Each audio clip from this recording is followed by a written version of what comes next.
that were affected by the toxic situation at Poe Hall. So we thought today we would have everybody here available for to make those statements, and after our clients do make some statements, we will ask if there are any questions that David Kirby, one of the attorneys here also representing the clients, would be available to answer any questions that we have. This ultimate trial is going to be about accountability, transparency, and the health and safety not only of our clients that were affected by these toxic chemicals, but an awareness for all North Carolinians about the dangers of these PCBs in buildings that are still in our university system. And many of you, I've gotten some questions, and the questions are, why now? Why, after so long, are we finally filing this lawsuit and asking for this accountability? And you know, and despite 35 years of NC State knowing that the PCBs were associated with Poe Hall from a transformer test, and for decades, even from emails from back when professors and folks were complaining about the PCB, the air quality, they were complaining about the air quality in Poe Hall all the way back from 2012, referencing emails from 2008. Despite all of these decades and the EPA notices of the dangers of these buildings, we still believed that NC State would do the right thing. Even when they knew themselves from the test results that these were toxic chemicals, we believed that they would do the right thing. Our clients are part of Wolfpack Nation. They did not want to get to this point of having to file a lawsuit. We held off hoping that we could reach a discussion, but it never happened. So we are here now in enforcing their constitutional rights and filing this lawsuit. And I'd like for them to speak. Beside me is Sandy Alford, and I've asked her to give a statement. Hi, I'm Sandy Alford. I received a master's degree in adult education, was in Poe Hall. I also worked as the Associate Director of Training and Development at NC State University. As a grad student at NCSU, I unknowingly ingested, inhaled, and touched PCBs inside Poe Halls for approximately 4 years. And without my consent, I was poisoned by PCBs in extremely high levels. One swipe test that was taken in Poe Hall on the 3rd floor measured 194,000 parts per million. That's 3,880 times higher than the EPA allows. And in my first semester in Poe Hall, I sat just a couple hundred feet away from where that swipe was taken. Now in 2026, we know there are thousands of women, men, and children who were exposed to PCBs in Poe.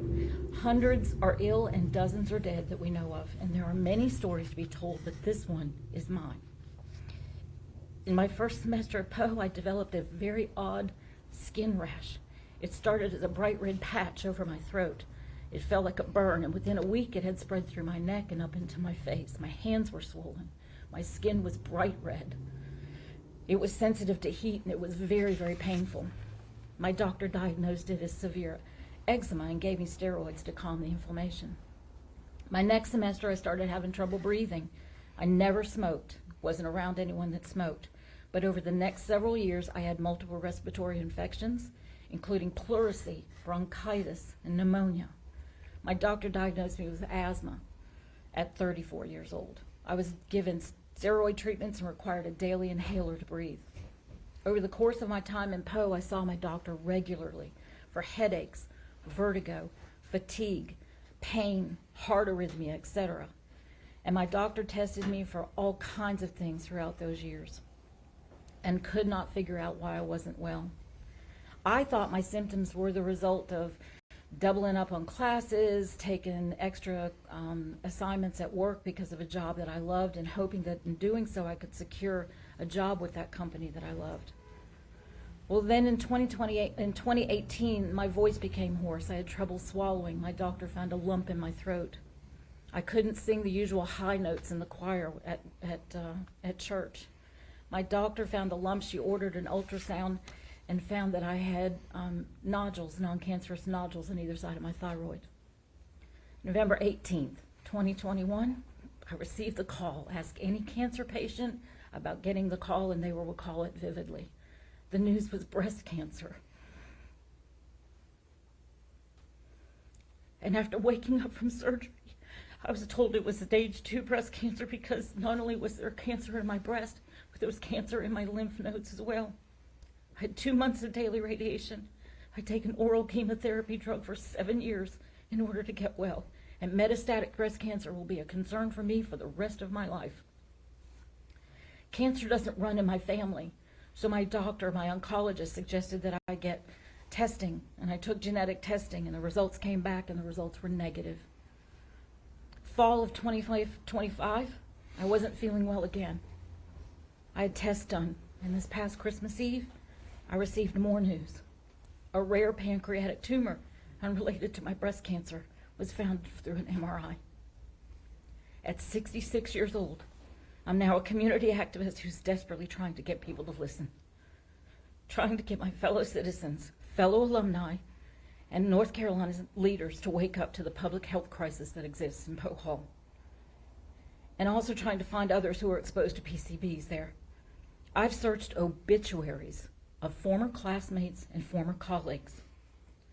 I've worked with a funeral director to find and contact living family members so that families could be informed about Poe. I've met one-on-one with 73 alumni, sons and daughters of deceased faculty members, widows of deceased alumni, current students, mothers and fathers of current students, to let them know what's going on. And only just to help spread the word of what's inside Poe, and if you are in there, your health is at risk. After this week's story about our litigation, I received another phone call from someone that said, "Would you talk to me, please? Because I'm now wondering if my thyroid cancer is related to my time in Poe." Absolutely. Give me your number and I'll give you a call.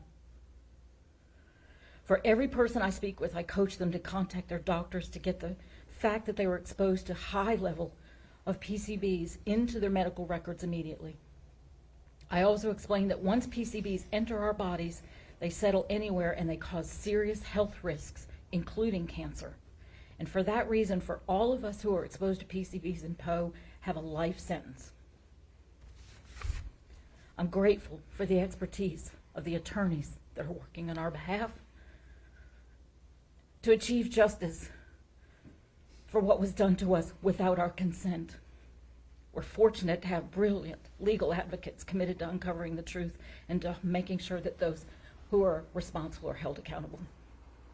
And finally, I'm grateful for 2 environmental groups that continue to support us: the Campus Community Alliance for Environmental Justice on NC State's University campus and the North Carolina Environmental Justice Network. Both have been great advocates for us. Thank you for listening to my story, and please stand by us and help us find others so that we can find them and have their stories told as well. Thank you for coming today. Brian. My name is Brian Bryce.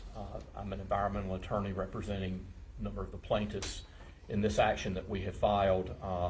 And I just need to start by saying that in my 30 years of environmental practice, the environmental catastrophe that has occurred in Poe Hall is the worst I've seen of a sick building causing human health effects to over 600 clients now and counting, as Sandy had just said.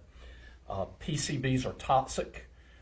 They are persistent in the environment. They don't break down. And the sad, stark reality about these contaminants, which were banned in 1979 by EPA because of their toxicity, is that for decades they have been in Poe Hall affecting human health. The exposure route is dermal exposure through the skin, inhalation, and we know that there's been a lot of PCB exposure through the HVAC system. High levels were reported not only by Geosyntec, but through our own air test results that we finally were able to obtain with our experts last year. And lastly, along with inhalation, ingestion. If you are a faculty member or a grad student sitting at your desk and eating your lunch and some PCBs have landed on your food, you have ingested PCBs. And these are PCBs are rife throughout the whole building. not only are there over 600 clients, we have over 100 breast cancer cases that we're working on. And this first filing are just a few of our clients. This is not only one of the worst health effects issues, this is also a women's health issue. So many women were in Poe Hall, hundreds that we are aware of with breast cancer and that all of us here represent. And through those exposure pathways I just mentioned, one of the things that PCBs are known for is collecting in the fatty tissue, both of fish, which are studies since 1979 to present, and in human tissue, like a woman's breast. And so not only is there breast cancer cases, but we have many of our clients who are breast cancer survivors who have also have children who they carried in utero while they were working or studying in Poe Hall. Most of them breastfed their children or their infants from Poe Hall, unknowingly, without their permission, and basically were unwittingly feeding their children PCB-laced breast milk. And we have hundreds of children who have neurological and related disease and cancer. Again, this is a case where the mothers, the faculty, the staff, the grad students, the families, the NC State colleagues, who love each other and care about each other, were unwittingly exposed to toxic PCBs in the building. And these folks are brave to have contacted us and to tell this story, to allow us to file this complaint on their behalf. And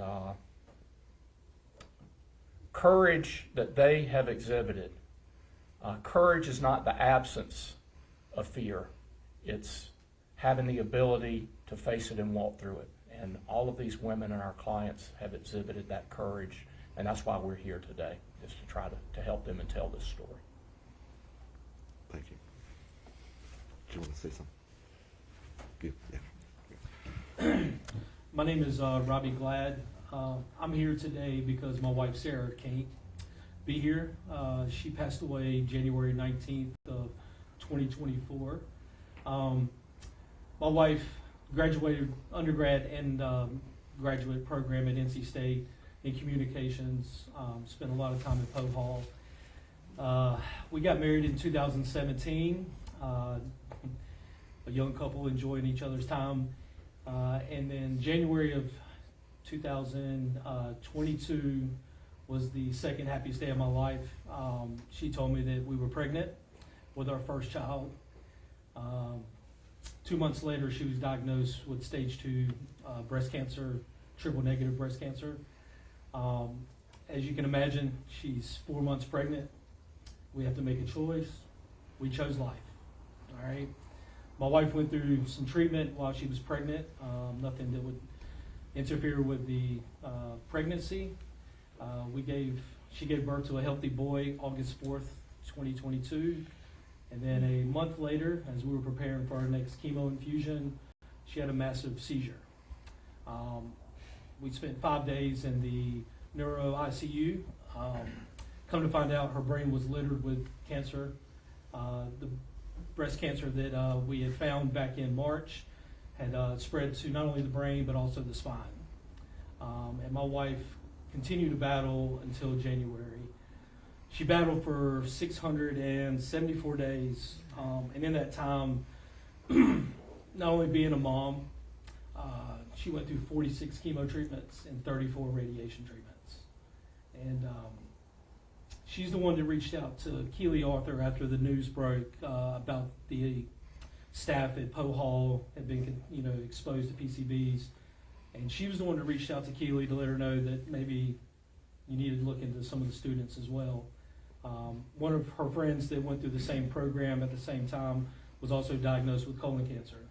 And so she was very involved in following this story. Keely Arthur reached out to her January 21 of 2024. Unfortunately, Sarah had already passed by that time that Keely got to her. And so I'm here to carry on that fight for Sarah. Thank you. So my name is Pat Wallace, one of the attorneys for the plaintiffs. There's a lot of questions of what happens now. What happens now is that the people that have been impacted from the time of Poe Hall have an opportunity to tell their story and seek justice and transparency from NC State. We've already heard NC State's story. Their story begins with there being no problems at all inside Poe Hall.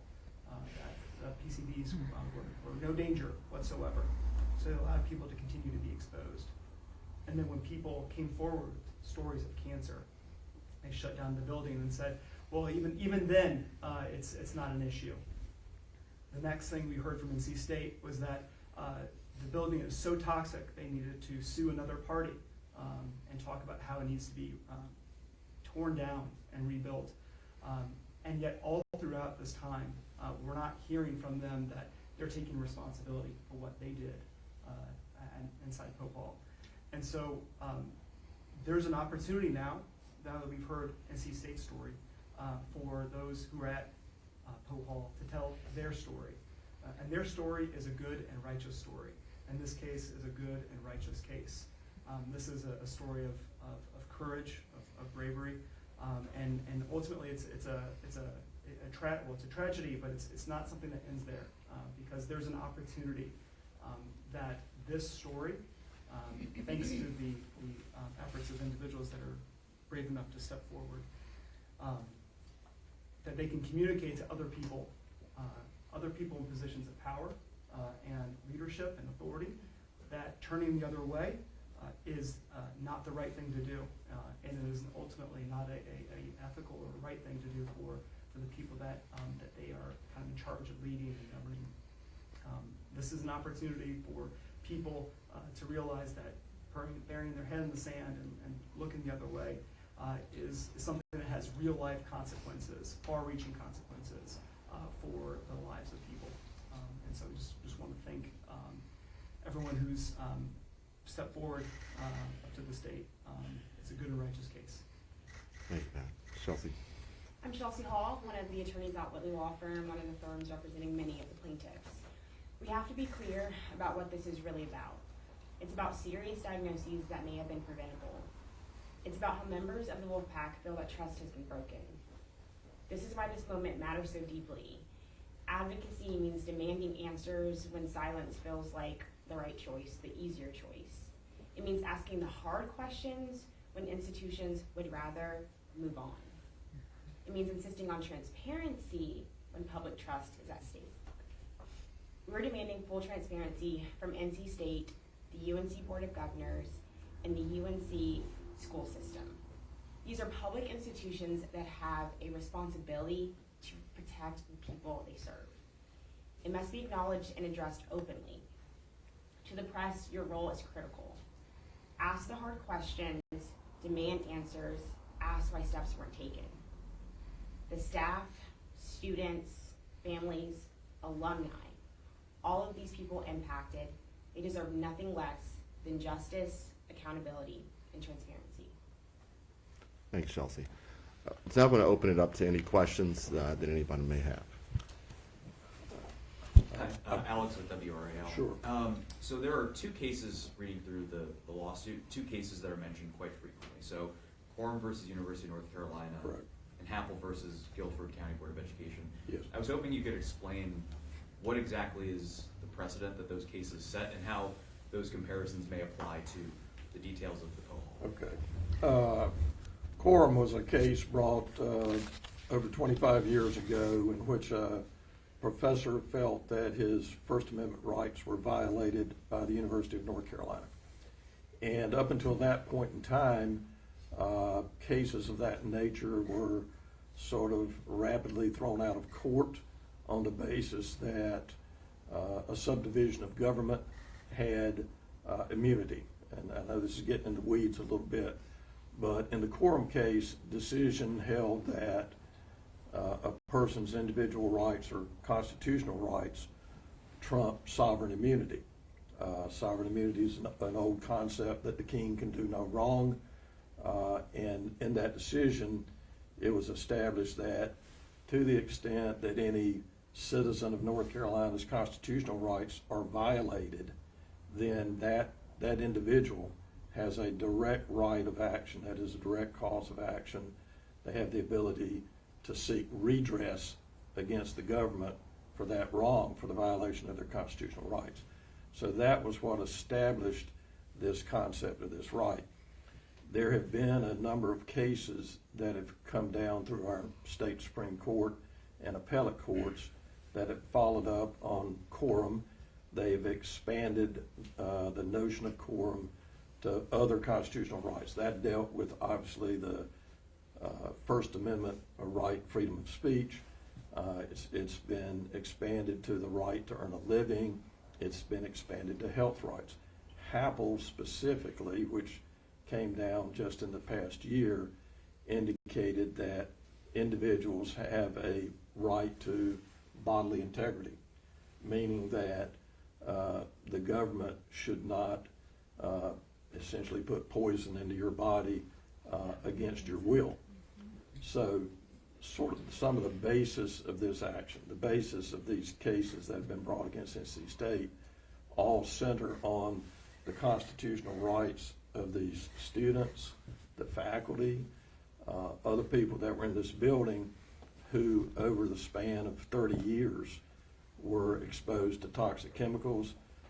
They didn't know they were being exposed to toxic chemicals. They obviously didn't consent to being exposed to toxic chemicals. This was all without their knowledge, without their consent. And so that is essentially the basis of these claims.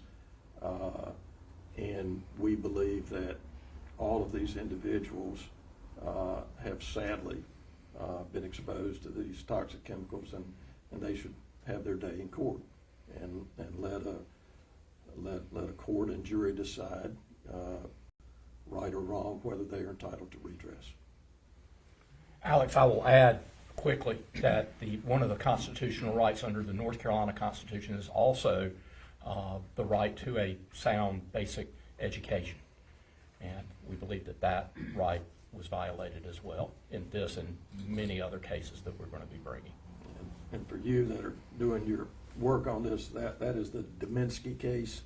You have quorum, you have HAPL. There's another case, Dominski, which deals with the right to obtain an education in a safe environment. I have a question. Robbie, I'm so sorry for your loss. What would justice for your wife look like, and how long has it been since she's been gone? So it's 2 years. This past January 19th was 2 years. I would just say, if we were aware that we were exposed while we were at, if she was aware that she was exposed, we would have been proactive and getting tested more regularly.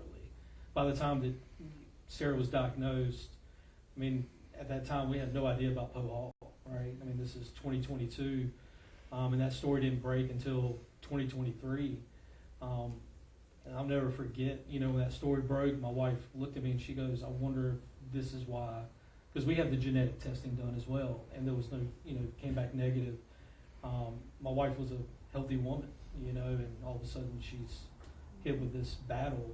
I think accountabilities, and I've told the lawyers this, like the big thing is I don't want to see other people to go through what we have gone through. I don't want to see a friend who loses his wife at 35 years old and raising a child on his own. I mean, I'm blessed to have my little boy because he's got my wife's dimples, so I see a piece of her every day, right? But it's not been easy, but we'll get through it, right? But I wouldn't wish the last 4 years on anybody. I mean, I was at every treatment with my wife. I saw what she went through: 3 spinal taps, multiple hospital stays. She had a biopsy done in the brain. She had a biopsy on the breast. She had cancer in spine. Eventually went to the liver. 46 different chemo infusions, 34 radiation. The toll that takes on a person. It's tough to watch. She passed in 2024. 2024, yeah. 2024. Joining January 19, 2024. And Sandy, what would it look like for you, justice? Honesty, to take accountability for what they knew, did, chose to do, not to do, where they put their money, where they chose not to put their money. I think just accountability and honesty would go a far, far way. I've got another one. Sure.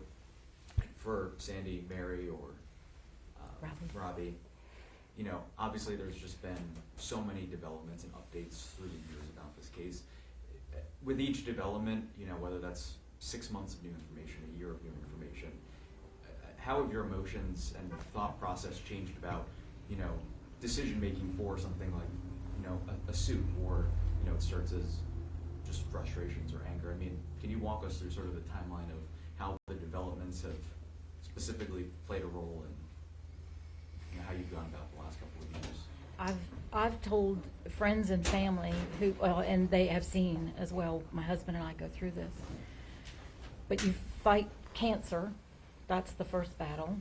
And the second battle is that we've had to fight a former, you know, university, my alma mater.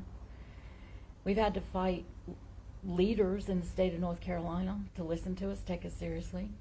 We've had to fight our own government to get the CDC and get our back on track with the NIOSH study that was in the news, because that got canceled.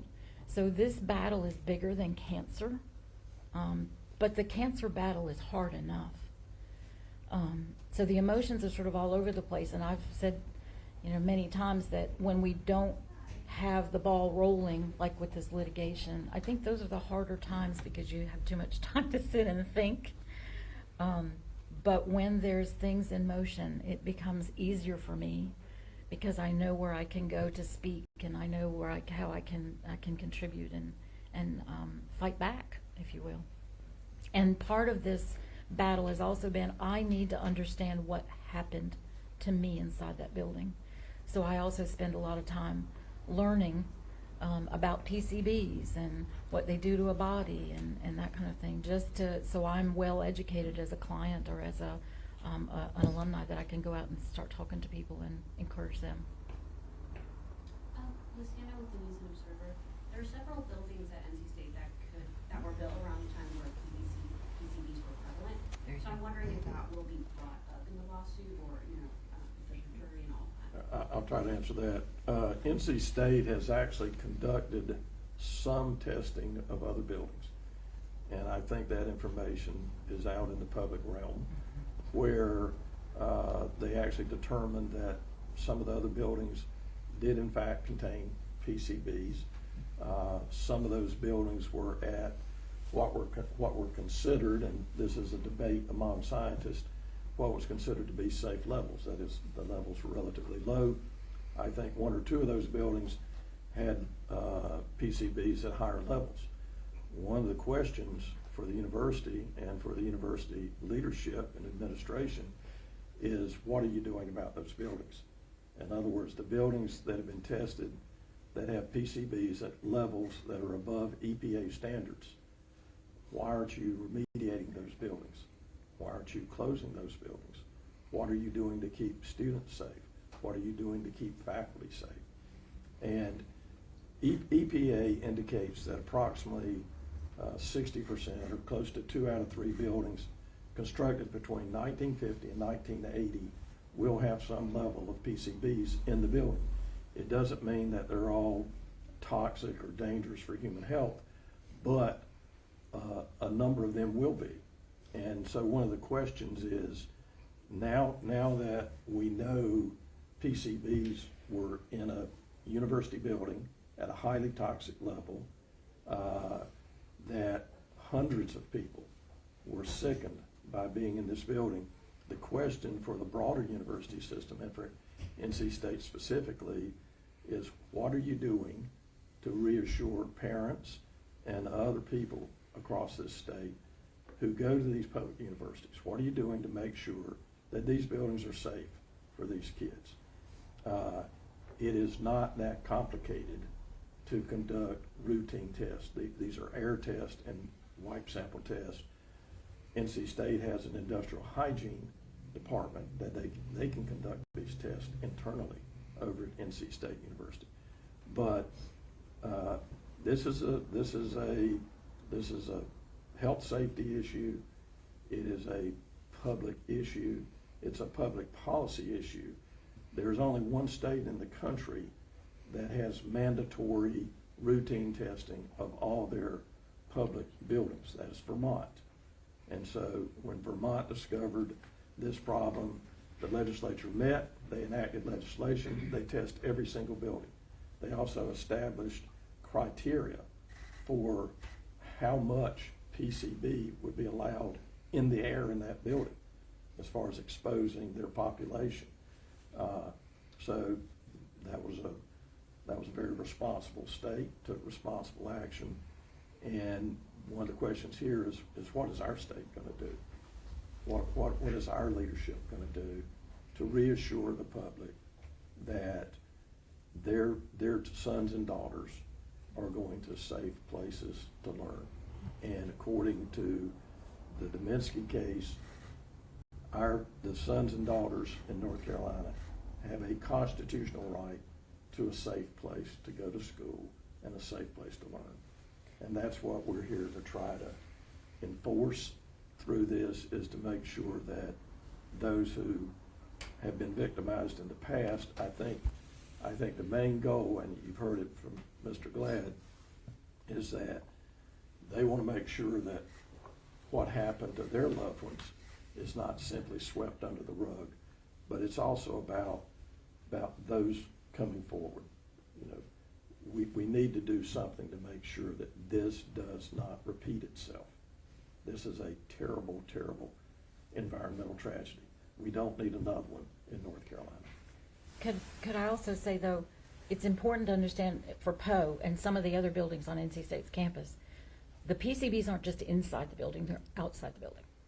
So one of the things that I do as I go over to campus and I scoot students away from the side of the building, because there's a place to get coffee and sit and open up your computer and study and prepare for your next class. Well, the outside of Poe has PCBs beyond the EPA safe limits. And when I talk to students on campus, they say to me, I say to them, do you know about this building? And they say, yeah, the cancer's inside the building. I said, no, the cancer's on the outside of the building too, because the PCBs are inside and outside. And that's the case for a lot of the 22 whatever buildings. They're not only, the exposure isn't necessarily inside the building, it is also outside the building too. And people walk by those buildings, and students walk by those buildings, and faculty walk by those buildings every day.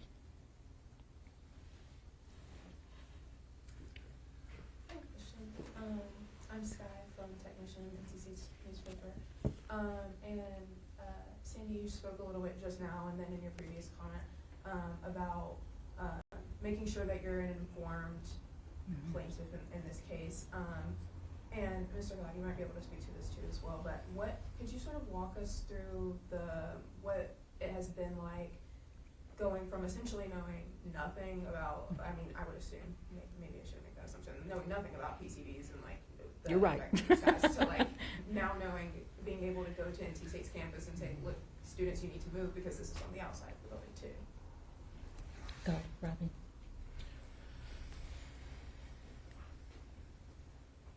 And I don't mean to put you on the... No, you're good. So the Poe Hall story breaks. We're 18 months, 20 months into the battle, right? And for people who have been with loved ones who are going through cancer treatments and battle and whatnot, it's kind of a fog, right? You're kind of focused on getting through the day. There are a lot of side effects that come with treatments. And so as Sarah's main caregiver, along with her mother, during her battle, I never thought about what caused this, right? And then the story broke in 2023, fall of 2023. And even at that time, I wasn't connecting dots. I was literally just trying to get through the next day. get through the next treatment. You know, I'll never forget when the story broke. The very next day, we had an update. We had a scan the previous day, and we were going back to get results. And that's when we found out that the spot on the liver had expanded to an area of there's not really many options left, right? And so at that time, I wasn't connecting any dots to Poe Hall. She was definitely more involved with that, but she was on her phone a lot at the house, you know, trying to get comfortable. And I really didn't think any much more of it until when Keely reached out after Sarah passed. And the only reason I had that interview with Keely is because Sarah would have. You know, I was her voice at the time because she was already gone. And so going through this process, the connection was there were PCBs that are related to causing cancer. My wife had triple negative breast cancer with no genetic predisposition to cancer, right? We had the genetic testing done. And then we reached out to the firm and just wanted to know about Sarah's story. And now we're here. And I'll be honest with you, with some of the stuff the evidence has come about, it's frustrating. You know, my wife and I bleed red and white. Tailgating is a part of our lifestyle. I haven't been to a football game since she passed. But we love Wolfpack.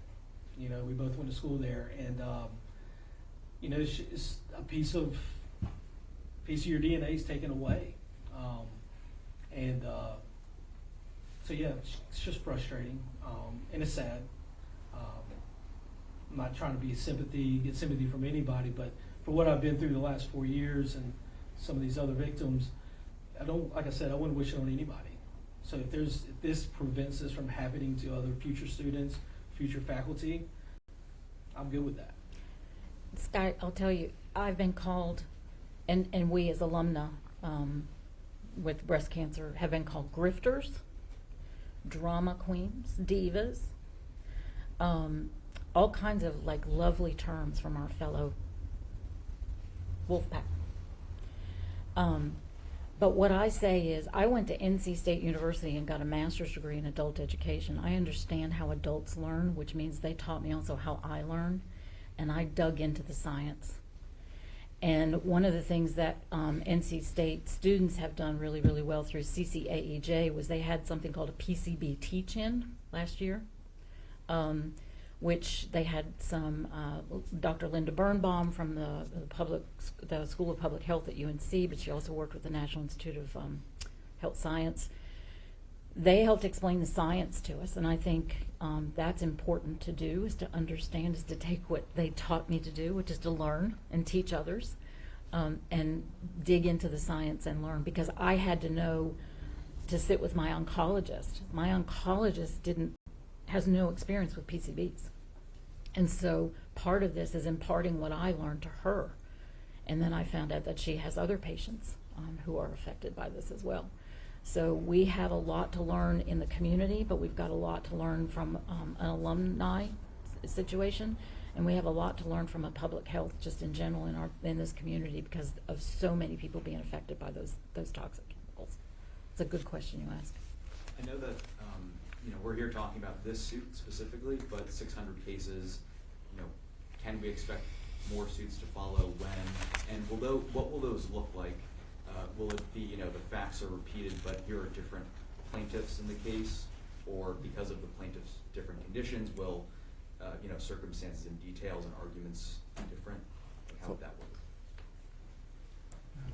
Well, yes, there will be more claims filed. Some of that is because there are time requirements that mandate that you bring these actions, whether you want to or not, so that you preserve the rights of these other individuals. And obviously there will be similar allegations about exposures, but sadly and tragically, the illness and harm expands beyond cancer to neurological issues, dermatological issues, reproductive issues, skin issues. The first detection that came about with PCBs were actually in the factories at Monsanto when they were manufacturing. And a lot of the employees there were getting what we call chloracne. They get these very severe skin breakouts all over their bodies. And so the industry has known about toxic effects of PCBs literally since the 1930s. This is not a new event, but sadly it wasn't that well known by the public until by 1979 the EPA banned PCBs except for in very narrow circumstances.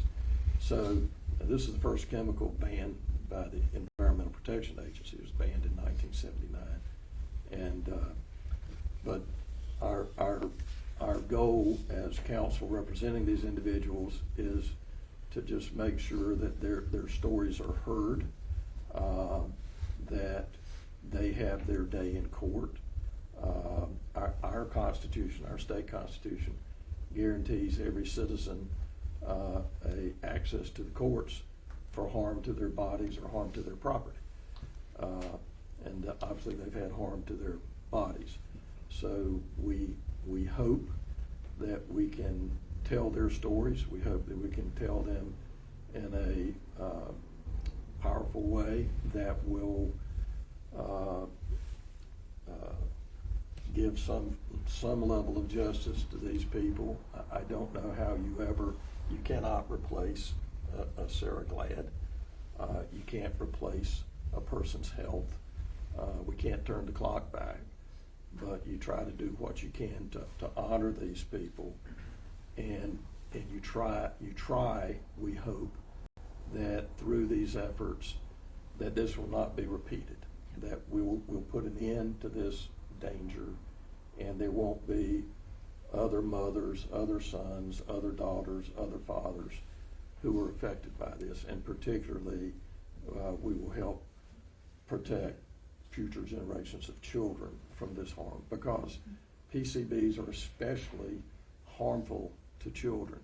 You know, adolescents and infants and younger children are more susceptible to these harms. So it's very, very important to try to get our arms around this and end it. Thank you. I appreciate that. I think that's all the questions we're going to have. Guys, that's all the questions for today. Yeah. Thank you.